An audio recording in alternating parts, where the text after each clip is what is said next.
creo que el gobierno desde el 20 de marzo aplicó un esquema que fue prácticamente, yo diría, 100% sanitarista, entendiendo que estamos ante un fenómeno realmente extraordinario, inédito, que tiene que ver con un fenómeno estrictamente sanitario en el marco de un mundo muy globalizado. Y yo creo que ahí el gobierno argentino y muchos de los gobiernos de todo el mundo se han visto, digamos, tal vez superados por esta situación, que realmente es sin precedentes.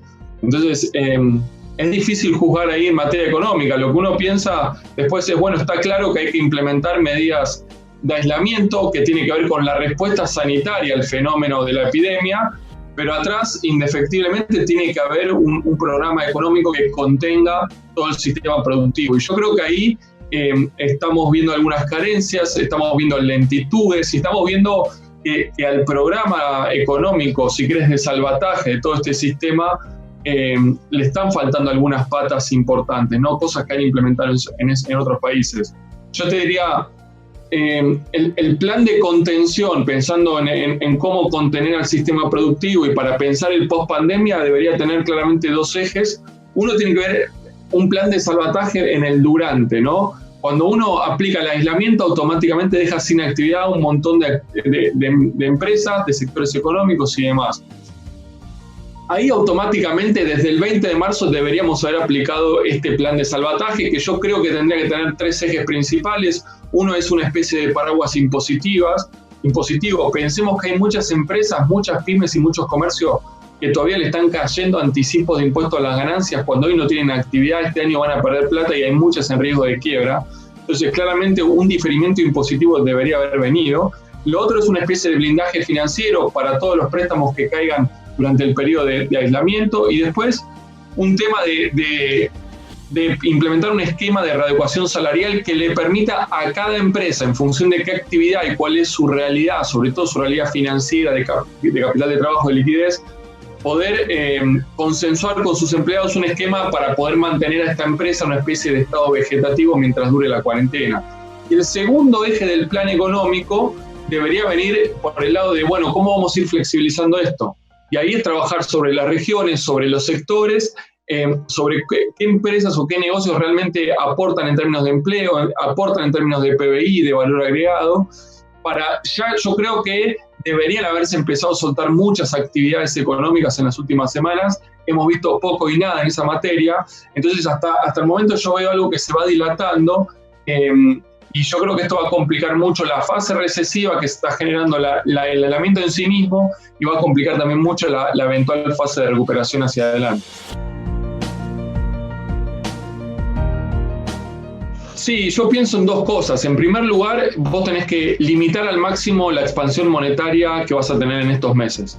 Está claro, digamos, el gobierno arrancó en diciembre ya con una estrategia de empezar a estimular la economía para que encuentre la fase de recuperación con aumento del gasto público y con esa especie de shock redistributivo. Ahora, los números de enero, febrero y marzo, pero pensemos enero y febrero, que no teníamos todavía el fenómeno de la pandemia, ya habían mostrado una recaudación que venía cayendo fuertemente en términos reales entre el 8 y el 9%, y un gasto público que venía creciendo en la zona del 70%. Entonces, a nosotros nos agarró esta situación ya en un momento donde las finanzas públicas se estaban deteriorando, después de ese 0,44 sobre PBI de déficit primario que tuvimos el año pasado. Dicho esto, entramos en la cuarentena, y el gobierno tiene que salir a hacer una expansión fiscal muy importante en un contexto donde la recaudación ahora empieza a caer mucho más agresivamente. Y esto lo que genera es un escenario de divergencia fiscal en un contexto de no reservas, de no acceso a los mercados y de no moneda. Se va a financiar principalmente con emisión monetaria y pone en riesgo todo el proceso inflacionario con algún eventual riesgo de hiperinflación. Hoy te diría, tenés algunos mecanismos que tienen que ver con la recesión, con el tipo de cambio oficial fijo, con el control de las tarifas y demás, que ponen freno al proceso inflacionario, evitando o reduciendo la probabilidad de un escenario de hiperinflación. Ahora, yo lo que creo que lo que debería ser, así como el sector privado se está contrayendo fuertemente, el sector público tendría que acompañar en parte esa contracción. O sea, hay mucho gasto público que tiene que ver con salarios, y son salarios de mucha gente que no está trabajando y de hecho no tiene consumo, porque en esta circunstancia de pandemia solo podemos ir al supermercado y eventualmente a la farmacia. Entonces yo creo que ahí hay un espacio para que el sector público acompañe y amortigüe como un acordeón la contracción que hace el sector privado. Y si eso sucediera, la potencial emisión producto de esta divergencia fiscal se reduce fuertemente. Entonces, yo creo que ahí tenés un elemento para trabajar que tiene que ver con limitar la expansión monetaria en los meses de marzo, abril, mayo, junio probablemente. Y yo creo que va a complicar bastante. Pensemos, desde que saltó el riesgo país a la zona de 2.000 en agosto del año pasado, y con producto de toda esta pandemia pasamos a la zona de 3.500, 4.500, estamos sin acceso al financiamiento por parte del sector público ya desde hace unos 8 meses prácticamente. Ahora bien, cuando uno analizaba el financiamiento del sector privado, uno observaba que hasta marzo, antes de la pandemia, hubo varias colocaciones de empresas importantes con tasas razonables, bastante bajas, de entre 5, 7, 8% en dólares, lo cual claramente esto es muy importante porque de alguna manera el sector privado todavía permitía o tenía acceso a los mercados.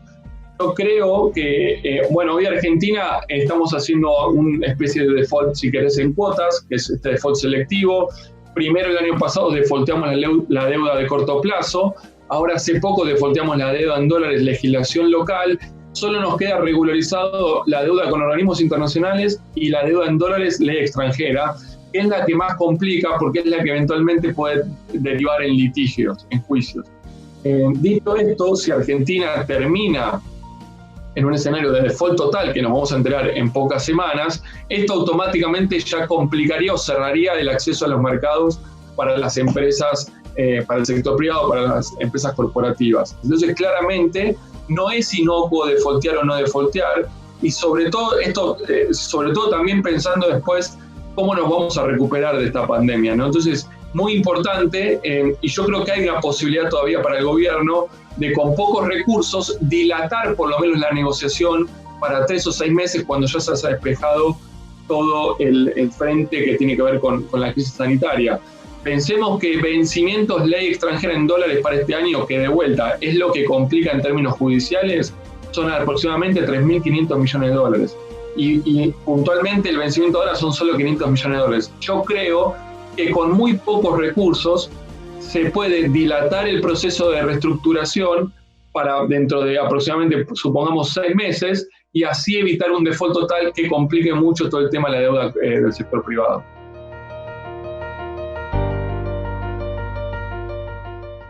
Si lo pienso con una mirada de largo plazo y en términos de desarrollo del sistema financiero argentino, tanto la parte bancaria como el mercado de capitales, yo te diría que los problemas que tenemos en este frente exceden al fenómeno de la pandemia, digamos, que es un fenómeno coyuntural muy importante, obviamente, pero digamos, Argentina, digamos, hoy tiene serios problemas, tenemos un mercado financiero realmente muy chico, mida uno como lo mida, ¿no?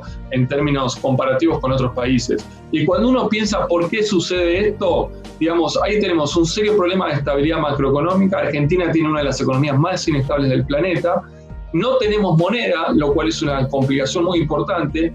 Y lo otro es que no fomentamos el ahorro, todo lo contrario. Argentina es un país que vive en el corto plazo constantemente fomentando el consumo. Entonces, sin capacidad de ahorro, sin una tasa de ahorro importante a nivel macroeconómico, para empezar, el sistema financiero no tiene combustible, no tiene el combustible que tienen los países de la región y ni hablar los países más avanzados. Una tasa de ahorro que hoy está en la zona de 14% del producto, aproximadamente, cuando los países más desarrollados están en la zona de 25% y en los países de la región están en la zona de 18 o 20%.